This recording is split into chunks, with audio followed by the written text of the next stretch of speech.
मन्नत शब्द दिमाग में आते ही ऐसा लगता है कि कोई किसी काम को पूरा करने के लिए भगवान से कुछ मांग रहा है और अपने काम को पूरा हो जाने से कुछ चढ़ावा चढ़ाएगा। पर मन्नत क्यों नहीं मांगे, ये भी एक सवाल है। इंसान की फितरत है कि छोटी छोटी बात पर भी मन्नत मांग लेते हैं। मन्नत मांगना अच्छी बात है, पर कई बार इंसान ये भूल जाता है कि उसने कहीं पर मन्नत मांगी थी, उसका काम पूरा हो जाता है पर वो मन्नत को भूल जाता है, जो कि उसके लिए बहुत ही हानिकारक होता है। कहीं भी मन्नत मांग लेना और उसे पूरा ना करना, इससे अच्छा है कि मन्नत नहीं मांगा जाए। मन्नत क्यों नहीं मांगे? मैं भी एक बार मन्नत मांगा था, जिसे भूल गया, अपनी मन्नत को पूरा नहीं कर पाया, जिसकी खामियाजा मुझे बहुत दिनों तक भोगना पड़ा। आज मैं आपको एक अपनी जिंदगी की ऐसी घटना से वाबस्ता कराने जा रहा हूँ, एक ऐसी सच्ची कहानी सुनाने जा रहा हूँ जिसे सुनने के बाद शायद आप भी मन्नत लेने में भी डरेंगे, और अगर मन्नत लेंगे तो उसे पूरा करना कभी नहीं भूलेंगे। अगर आप भी कभी जिंदगी में कोई मन्नत लें तो उसे जरूर पूरा करें, वरना आपको भी खामियाजा भुगतना पड़ सकता है। मेरा नाम सुनील है। मैं वैसे इलेक्ट्रिकल डिप्लोमा किया हूँ, पर डिप्लोमा करने के बाद भी मुझे अच्छी जॉब नहीं मिली थी। कारण बहुत ही गंभीर था। मैंने वही गलती की जो मुझे करना नहीं चाहिए थी।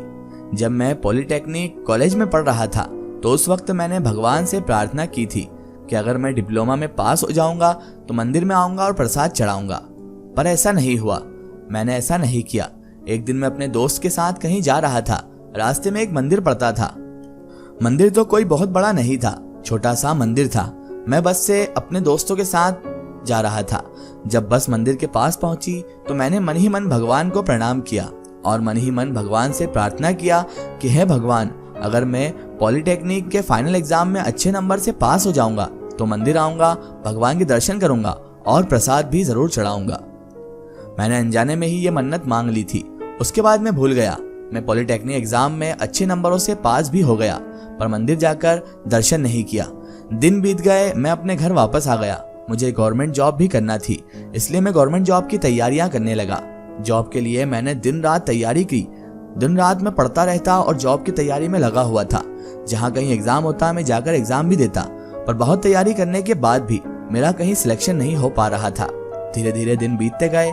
मैं गरीब घर से था, जिसकी वजह से मुझे काम मिलना बेहद जरूरी था। कई साल तक मैंने तैयारी की, पर कहीं काम नहीं मिल पाया। मेरी किस्मत ही खराब थी।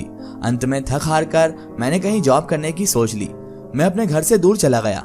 मेरे एक दोस्त के भाई की एक कंपनी थी जहां पर मैं फिटर का काम करता था। मैं उसके पास चला गया। मैं नया नया था, मुझे कोई काम नहीं आता था, जिस कारण वहां मुझे हेल्पर का काम मिल गया। मैं लोहे की कंपनी में लोहा उठाने का काम करने लगा। पैसा भी कम मिलता था, लेकिन क्या कर सकते थे। गरीब परिवार से होने की वजह से घर पर काम ना करना और सिर्फ बैठकर पढ़ाई करना ये नामुमकिन था, क्योंकि आपको भी पता है कि गरीब घर में बच्चा पढ़ता भी है और साथ में काम भी करता है, क्योंकि अगर वो सिर्फ पढ़ाई में ही ध्यान लगाएगा तो उसके घर वाले उसकी जान खा जाएंगे, क्योंकि उसको काम करना भी बेहद जरूरी है। और घर वालों का पैटर्न डायलॉग होता है कि अगर सिर्फ पढ़ेगा तो खाएगा क्या। इसी वजह से मैंने भी काम पकड़ लिया था। दिन भर मजदूरी करता और शाम के समय लेबर कॉलोनी में आकर रहता। कितनी बार तो लोहे से मेरे हाथ कट गए, मुझे गहरी चोट भी आ गई। फिर भी मैं मेहनत मजदूरी वाला काम करता रहा। जब जब मुझे कहीं चोट लगती तो मैं भगवान से यही कहता, हे भगवान, अगर मेरी जिंदगी में लोहा उठाना ही लिखा था तो मैं इतनी पढ़ाई लिखाई क्यों किया। मेरी पढ़ाई लिखाई नहीं की, बल्कि अपने माता पिता का पैसा बर्बाद किया है मैंने। मुझे चिंता हो गई और बहुत ही दुखी रहने लगा। अपने काम से मैं खुश नहीं था, क्योंकि मैंने इतनी ज़्यादा पढ़ाई की थी और डिप्लोमा किया था, उसके बाद गवर्नमेंट जॉब की तैयारी भी की थी, लेकिन आज मुझे करना क्या पड़ रहा था, वही मजदूरों वाला काम जो अनपढ़ लोग करते हैं। तो फिर मेरे इतने पढ़ाई का मकसद ही क्या रहा, मैंने इतनी पढ़ाई क्यों की। मेरे दिमाग में बस हर वक्त यही चलता रहता था कि मैंने अपने माता पिता के पैसे बर्बाद किए, अपना वक्त बर्बाद किया। अगर उसी टाइम से मैं कोई हुनर सीख लेता या काम करने लगता तो आज मैं अच्छा पैसा कमा लेता, या फिर मेरा खुद का बिजनेस भी डाल सकता था। लेकिन मैंने पढ़ाई में पैसा बर्बाद किया और वक्त भी, जिसकी वजह से आज मुझे ये मजदूरी करना पड़ रही है।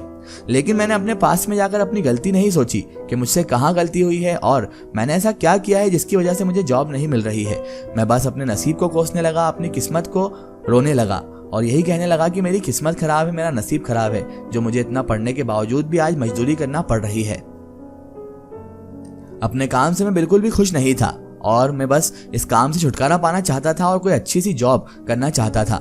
लेकिन वो अब नामुमकिन सा लग रहा था, क्योंकि यहाँ से ही मुझे जाते जाते इतनी देर हो जाती थी और इतना मैं थक जाता था कि घर जाकर सिर्फ और सिर्फ मुझे खाना और बिस्तर ही दिखता था। खाना खाने के बाद मैं एहसास होता कि सुबह ही मेरी नींद खुलती और सुबह फिर वही रोजमर्रा की जिंदगी, सुबह उठो, काम पर जाओ, मजदूरी करो और रात को घर आओ। यही अब मेरे जीवन का शेड्यूल बन चुका था। बहुत बार तो मैंने अकेले में रोता और अपनी किस्मत को कोसता। मुझे मजदूरी का काम पसंद ही नहीं था। घर से कभी भी फोन आता तो कह देता कि मैं कोई अच्छी नौकरी कर रहा हूँ और उन्हें झूठ बोलना पड़ता, क्योंकि मेरे माता पिता ने मुझे इतना पढ़ाया था। उसके बावजूद मेरी जॉब न लगती तो वो भी निराश हो जाते और वो कहते कि तुझे इतना पढ़ाना बेकार गया, और वो भी डिमोटिवेट होते। इसलिए मैंने उनसे झूठ बोलना शुरू कर दिया कि मैं एक बहुत अच्छी जगह जॉब करता हूँ और जल्दी मेरी तरक्की भी हो जाएगी। पर मैं तो मेहनत मजदूरी वाला काम करता था। दिन इसी तरह बीतते गए। मुझे काम में थोड़ा भी मन नहीं लगता था। मैं कुछ पैसा जमा करना चाह रहा था ताकि मैं कोई धंधा शुरू कर सकूं, पर घर से फोन आ जाता जिस कारण मैं घर पैसा भेज देता। मेरी इनकम भी ज्यादा नहीं थी। एक बार की बात है, मैं घर गया हुआ था। जब भी मैं घर जाता तो खुद को अपने कमरे में बंद कर लेता। मुझे लगता कि अगर कोई मुझसे पूछेगा कि तुम क्या करते हो तो मैं उसे क्या जवाब दूंगा, कौन सा झूठ उसे घड़ूंगा और कौन सा झूठ बोलूंगा कि मैं कोई नौकरी वोकरी नहीं करता बल्कि एक मजदूर हूँ और मैं लोहा उठाने का काम करता हूँ। किसी से बहुत ही कम बातें करता था मैं, हर किसी से कम मिलता जुलता, यहाँ तक कि दोस्त यारों से भी नहीं मिलता। घर जाता तो मैं बाहर ही नहीं निकलता था, घर में ही रहता। एक दिन मैं अपने घर में सोया हुआ था, तभी मुझे सपना आया। सपने में मुझे वही छोटा सा मंदिर दिखाई दिया जहां पर मैंने मन्नत मांगी थी। ऐसा लगा कि कोई ताकत मुझसे कह रही है कि तुमने मन्नत मांगी है उसे पूरा करो, पर मुझे समझ में नहीं आ रहा था कि मैंने कब मन्नत मांगी। रात में सपना आया, फिर सुबह हो गई। मैं उसे एक सपना समझकर भूल गया। फिर जब मैं अगली रात को सोया तो मुझे फिर से सपना आया, वही मंदिर और वही आवाज। कोई मुझसे कह रहा है कि तुम अपनी मन्नत को पूरी करो, तुमने मन्नत मांगी है उसे पूरा करो। पर मेरे समझ में नहीं आ रहा था कि मैंने कहाँ मन्नत मांगी थी। मुझे अब ये सपना हमेशा आने लगा, पर मैं समझ में नहीं पा रहा था कि ये कौन सा मंदिर है और मैंने कहाँ पर मन्नत मांगी थी, क्योंकि इस मन्नत को मांगे मुझे काफी अरसा गुजर चुका था।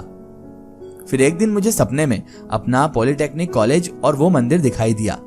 अब मुझे हिंट मिल चुकी थी और मुझे समझ में आया। मुझे याद आ गया कि मैं बस से कहीं जा रहा था तो उस मंदिर के सामने मन्नत मांगी थी कि अगर मैं पॉलिटेक्निक के एग्जाम में अच्छे नंबर से पास कर जाऊंगा तो भगवान के दर्शन के लिए आऊंगा। मुझे लगा कि भगवान मुझे बुला रहे हैं। मैं अपने कॉलेज जाने का फैसला किया और कॉलेज चला गया। रास्ते में ही वो मंदिर पड़ता था। मैं मंदिर के पास उतरा, भगवान के दर्शन किए, वहां पूजा भी की। उसके बाद वहां पर प्रसाद चढ़ाया और अपने घर वापस चला आया। पर जब मैं काम पर वापस जा रहा था तो रेलवे का फॉर्म निकला था जिसमें जूनियर इंजीनियर का वैकेंसी निकला हुआ था। मैं उस फॉर्म को भरकर अपनी फैक्ट्री में लोहा उठाने वाले काम करने वापस चला गया। एग्जाम की तारीख भी आ गई। मैं वहां से छुट्टी लेकर एग्जाम देने चला गया। बिना तैयारी किए हुए अपने एक्सपीरियंस के बलबूते पर मैंने एग्जाम निकाल लिया। मेरी जॉब रेलवे में भी लग गई। मैं बहुत खुश था कि मैं अपनी मंजिल पा लिया। मैं फिर से उस मंदिर में गया और पूजा किया और चढ़ावा भी चढ़ाया। अब मुझे पता चल चुका था कि मन्नत मांगना बहुत ही आसान है, पर मन्नत को भूल जाना बहुत ही खतरनाक है। मन्नत क्यों नहीं मांगे? अगर मन्नत पूरा नहीं कर पाए तो मन्नत मांगना नहीं चाहिए, और अगर आप उसे पूरा कर सकें तो ही वो मन्नत लें, वरना आपको इसका बहुत बड़ा खामियाजा भुगतना पड़ सकता है।